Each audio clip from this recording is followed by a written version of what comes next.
you, darling? I am good. Joy, welcome to Boss. I'm excited for you. This is so wonderful. I am so excited to have you. For anyone who does not know, you are the CEO of Dress for Success, and we are on Boss. Boss is my amazing LinkedIn executive interview series where I interview my incredible executive network to help others learn, network, and pay it forward in this crazy new normal that is 2020. Well, I start with what makes me wake up every morning with a smile on my face. I'm a mom, I'm a wife, and I'm a leader. And all things make me complete as Joy, the CEO of Dress for Success Worldwide, a nonprofit organization that has been helping women for over 20 years get back to work. But what makes me me is that I care so deeply about women and have for over 2 decades, probably all of my life, but I've been focused on women for 2 decades.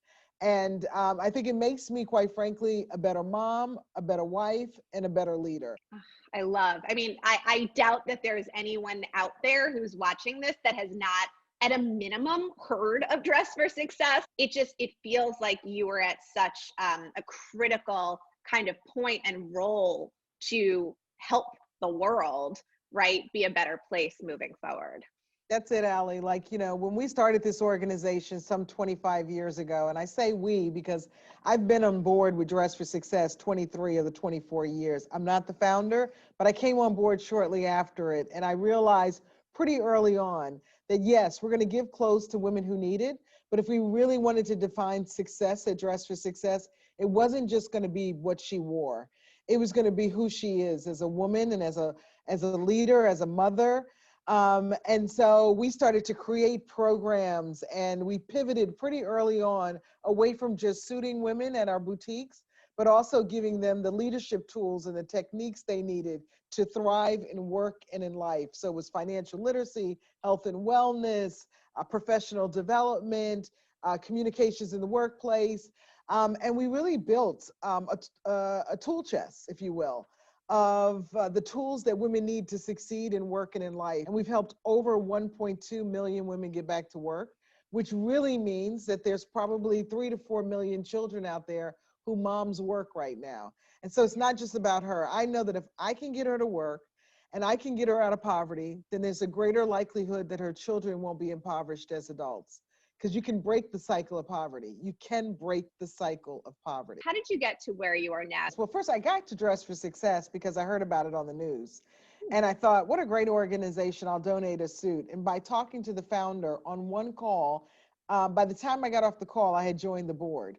I got so swept up in the emotion of Dress for Success and recognizing that as a newly minted lawyer, what I had in my closet were suits. And I knew how I felt in my role in the courts, putting on a suit every day and standing in front of the judges and standing next to my clients. I felt powerful. And so I knew the suit was not only just a suit, but for some women, it becomes a suit of armor.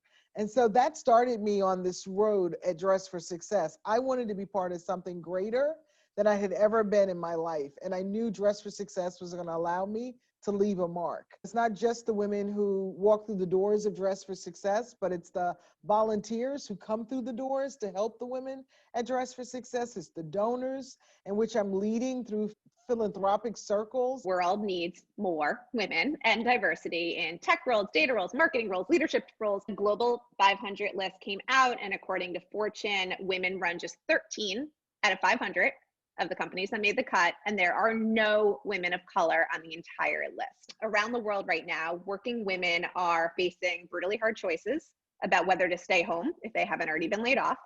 And the effect may be particularly more severe in countries like the US, where the pandemic is compounding inequalities that already existed, as well as a lack of paid maternity leave and other affordable childcare. Those stats just speak for themselves, right? They speak volume. And like, you got to hear them for what they are, that there are no women of color on that list, that the world is changing so rapidly, we can't actually, understand how we're going to fit in to this ever-changing new global workforce. That women are now, because of the she session, are potentially opting out of the workforce.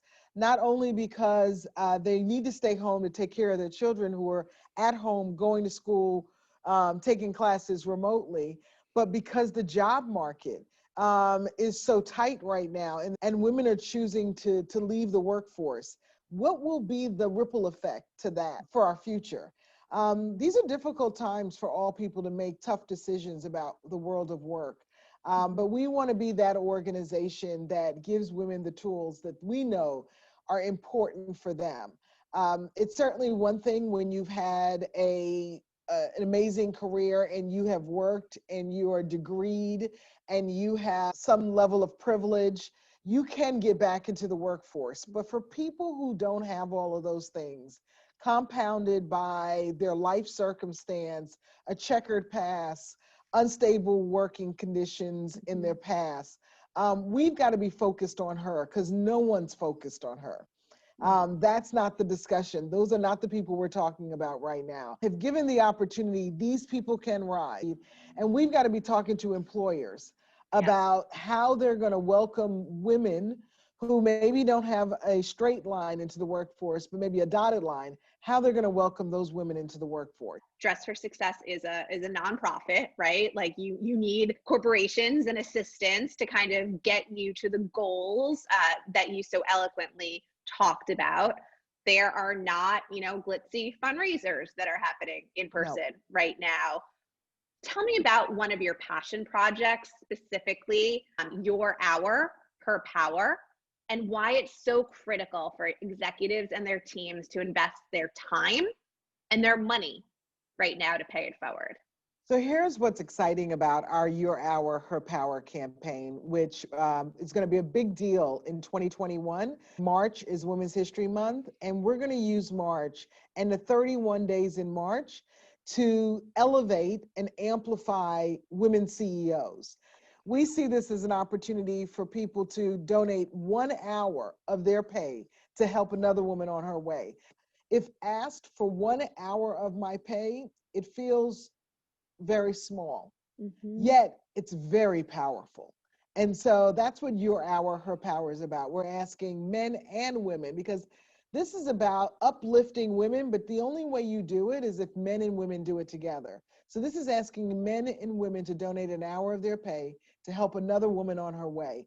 And that's going to be the mantra of Dress for Success in 2021. We are going to be the frontline organization in this She Session and getting women back to work. People can donate now, right? Oh, absolutely. Like 2020 hasn't ended.